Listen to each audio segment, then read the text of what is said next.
خون نفاس، حیض کے مختصر مسائل بس اتنے ہی کافی ہیں ضروری۔ اس کے بعد ہے جی خون نفاس۔ خون نفاس یعنی خون ولادت، جو بچہ جننے کے وقت، پیدا ہوتے وقت جو ہے خاتون، ہمارے ہاں اہل سنت سے ایک چیز شیعوں نے بھی لی ہوئی ہے ہمارے معاشرے میں، جس کو عام طور پہ چھلا کہا جاتا ہے، کہ خاتون جو ہے بچہ پیدا ہوا ہے تو 40 دن جو ہے اس کی چھٹی ہو گئی، نماز روزے سے ہر چیز سے، اور نہانا بھی نہیں ہے، اسی حالت میں پڑی رہتی ہیں، جبکہ انتہائی معذرت کے ساتھ یہ اہل سنت کے نزدیک ہے 40 دن۔ فقہ آل محمد علیہ السلام میں 40 دن نہیں ہے۔ فقہ آل محمد میں کیا ہے؟ فقہ آل محمد میں یہ ہے خون ولادت، وہ ولادت کا خون وہ ہو سکتا ہے اس کی مقدار 1 لحظہ، خون آیا اور بند ہو گیا، ختم ہو گیا، زیادہ سے زیادہ یعنی کم سے کم اس کی مقدار 1 لحظہ بھی ہو سکتا ہے، اور زیادہ سے زیادہ اس کی مقدار 10 دن ہے۔ وہ ولادت کا خون جتنے دن آئے گا صرف اتنے دن اس کے لیے پرہیز واجب ہے، یعنی وہ حیض والے احکام جو ہیں اس پر، وہی جو سیم حیض کے احکام عرض کیے ہیں وہی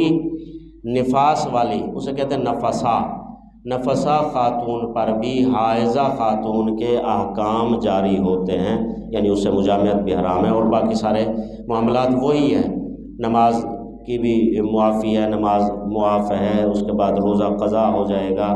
وہ سارے احکام ہیں، جو اس کے مکروہات ہیں وہی اس کے مکروہات ہیں، جو اس کے محرمات ہیں وہی اس کے محرمات ہیں نفسا خاتون کے۔ لیکن اس میں یہ ہے کہ کتنی دیر؟ جتنی دیر خون ولادت آ رہا ہے،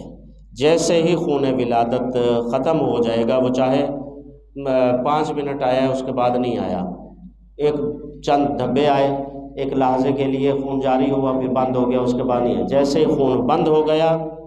اب اس کے بعد اس پر غسل نفاس کرنا واجب ہے۔ وہ 40 دن والا چکر جو ہے فقہ آل محمد علیہ السلام میں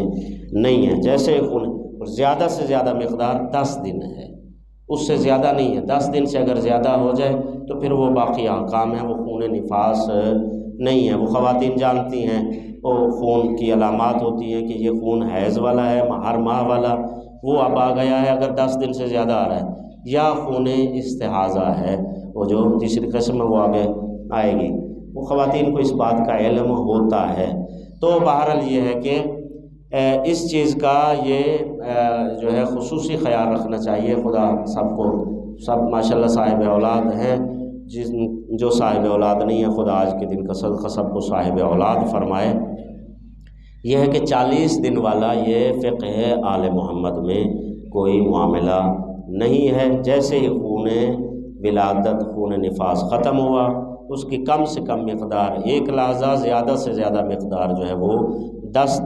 دن سے زیادہ نہیں ہو سکتا، فوراً غسل کر کے اپنی عبادات جو ہیں اس کو سر انجام دینا ہے۔ اور اس دوران میں اگر اس نے جان بوجھ کے مثلا غسل 40 دن اب خدا نخواستہ اس میں جو نمازیں قضا کی ہیں یا روزے نہیں رکھے ہیں تو وہ سب کی قضا کرنا ضروری ہے، واجب ہے، نمازوں کی بھی، روزوں کی بھی، کیونکہ خون تو بند ہو گیا تو وہ تو ویسے ہی جو ہے وہ اس نے اپنے طور پر جو ہے وہ غلط فہمی یا لا علمی کی وجہ سے ایسے ہی بیٹھی رہی ہے۔ ایک صلوات پڑھ لیں محمد و آل محمد، اللہم صلی علی محمد و آل محمد وعجل فرجہم۔